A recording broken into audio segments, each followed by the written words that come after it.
Hey there, everybody. Thanks for joining me for another one-man review. Today I'll be taking a look at the first collected volume of Luke Pearson's Hilda. This is the Wilderness Stories, and it collects Hilda the Troll and Hilda and the Midnight Giant.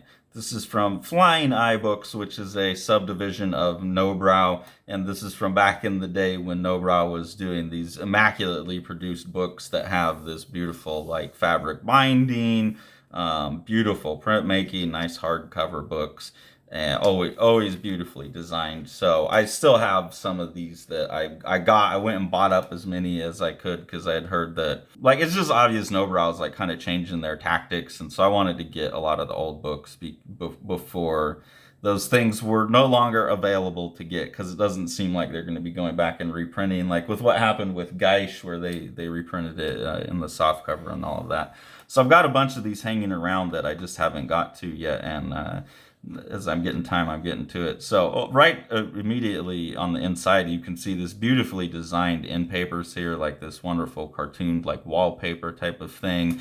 A nice little "this book belongs to" fake sticker in there. This is definitely comics for kids, but they're very well made and enjoyable for adults as well. First story here is Hilda and the Troll. This is the introduction to the Hilda universe. Hilda is a very precocious young girl who lives with her mother, isolated up in the forest, in the mountains, the way humans are meant to live. It's so much awesomer being in the forest, I can tell you. But they're out there like me and Tori are now, just having a great time out in nature, getting to know the creatures and all the trolls and fairies and forest spirits. So she's out playing, she's reading a book about trolls, and she comes across this rock that to her looks like a troll has buried itself and has his nose sticking out. And the book told her to put a bell on the nose so when the troll wakes up, you can track where it's at. Then later that night, the troll does wake up with his little bell nose, and it comes to Hilda and is like kind of sad that it's got this bell on its nose that it can't reach, and so she has to have her little buddy get up there and take it off his nose. So that's the kind of story, like that is the first story. Obviously there's more going on in that, but that's the kind of story that's in this book. Really fun, fantastical, kind of adventure timey stuff, I guess. Here we get a nice big world bridge, so you can see that Hilda's house is kind of out in the woods, out in the mountains, away from the town. There's these cool little furry creatures that fly around, some cool mountain giants, the troll rocks over here, and then Trollberg cities over there, which we see in other volumes. And then I like that that was immediately followed by basically what I consider to be a personal map.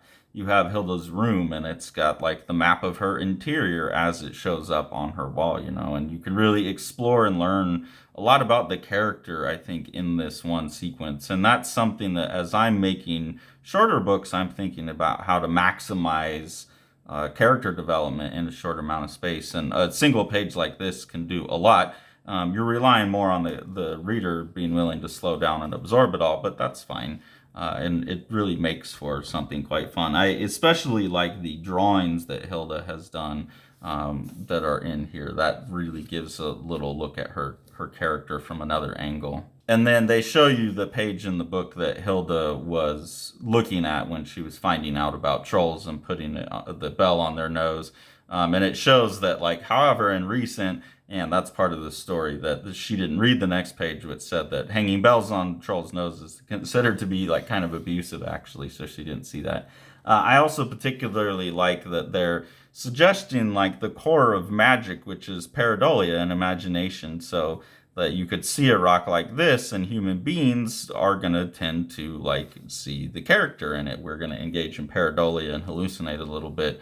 And that is the skill that is going to allow for people to have a magical experience and see fairies and that kind of stuff. So I like that they're teaching kids that as well as like a way of thinking about the world. Always excited to see some process stuff. So we got some nice sketches here. You get to see that the little fox thing was going to be a cat at first.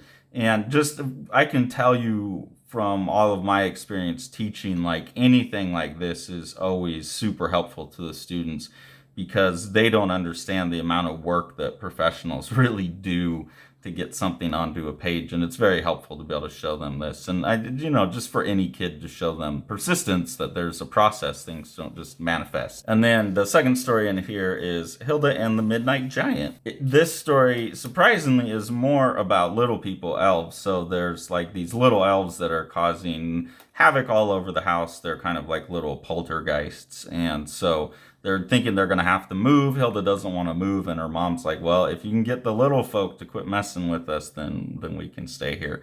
And she's also seen this big, gigantic creature out there, which gives the story its name. And you can see that the reason that Hilda and her mom has been being harassed is she finds out that they're surrounded by little people. They just can't see them. So she's been given permission now to see them in their magic world, and is realizing that even though they can't hurt them by stepping on them, her feet goes through them, that they're very disruptive in the lives of these little people. And getting me and Tori moving out into the woods, we've not disruptive to the lives of the wildlife, but we're having to be more attentive to like making sure we don't scare away the deer and the birds and stuff like that. So yeah, just like learning how to live in your environment, being attentive to the other creatures around you and stuff is kind of the core message of this book in a fun way. There's some really nice, almost like Chris Ware type of simplified cartooning in this as well. When you go into the little people, they're like just these little pea-shaped characters. And he's like, I'm the mayor. It's impossible to fix this. It's out of my hands. And then he looks at he's like, I don't even have hands. And he's just got these little stick arms. So super cute, funny little moment there. Great cartooning. And then you get to meet finally the big giant. And I think what's really the most fun about this story is the scale play. So you have, like, obviously the story starts with Hilda realizing that she's a giant to the people outside her house, and then you've got her being the little person to the giant outside of her house. And you see that he was waiting for his lover, who was actually the mountain sitting outside of her house. You see her house there, and then the mountain stands up. And she just was waiting for him for so long that she turned into a mountain. And so there's like this scale play all throughout, like here, where this whole little castle is knocked off of the mountain. The first time you see that, you don't see it in context enough, so it looks like a whole castle's falling down. And then you see, oh no, it's just the king's castle, and Hilda caught it. So there's a lot of fun scale play. And there's a fun message in there too about like the relativity of scale and your own perceptions, that we can get a bit chauvinistic about our sense of scale on the world and not realize that we're having impact on things smaller than us.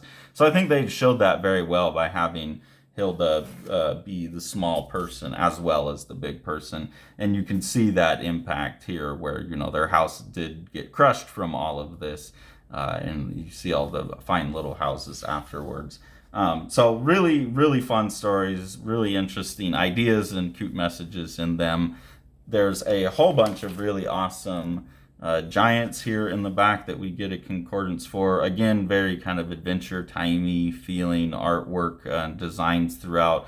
But really, really cool stuff. There's also a little short story here in the back where Hilda plays with the little wooden man who factors into both stories that I've seen so far. So I think an ongoing character there, a little guy made out of wood. And then you get to see some of Luke Pearson's just original art in a scan that's been unadjusted. So a really beautiful little collection, wonderful stories. I've got the other two collections. I'm really excited and eager to get into reading them.